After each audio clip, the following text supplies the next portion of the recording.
Today, I would like to talk to you about why it's not okay for people to criticize survivors of narcissistic abuse that have made the incredibly difficult decision to go no contact with their mother or their father or someone else in their family, or in some cases, their entire family.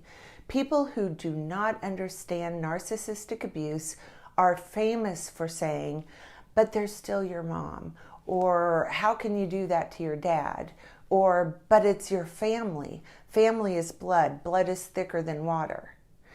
If you are being continually abused, gaslighted, exploited, terrorized, shamed, blamed, and ridiculed and humiliated by someone or by certain people, that means they are toxic. Those things are abusive and can have devastating consequences for the person being subjected to it.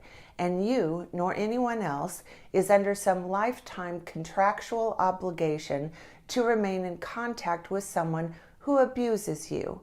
And let me remind everyone out there, abuse is not just physical abuse.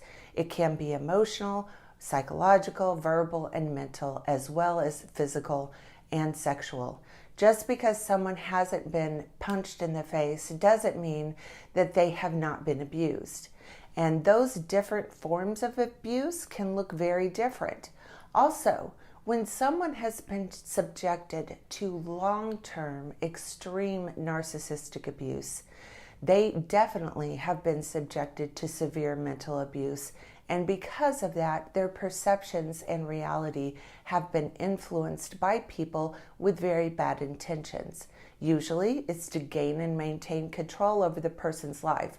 So telling someone who has been subjected to mental abuse that their decision isn't okay, or is the wrong, or is the universally a bad, terrible thing, is not only not accurate and completely backwards, but it can further confuse the victim as to what is true and real, and if their true perceptions are accurate, provoking the victim to question the decision they have made, and possibly maintaining or reestablishing contact with a very abusive and disturbed person. That in turn subjects this person to further abuse, which will carry lifelong consequences. So if someone tells you they have made the decision to no longer interact with a family member because they have been abused and treated terribly, and you do not understand or comprehend coercive control and narcissistic abuse, do everyone a favor and spare us your opinion. It's a very hard and a very difficult decision to make for the strongest person, but it's even harder and more confusing to the mentally abused person. In many cases, going no contact with family members for an abused person is the very best decision they could make. It certainly was in my case. So please do not judge someone who has made this difficult and heartbreaking decision.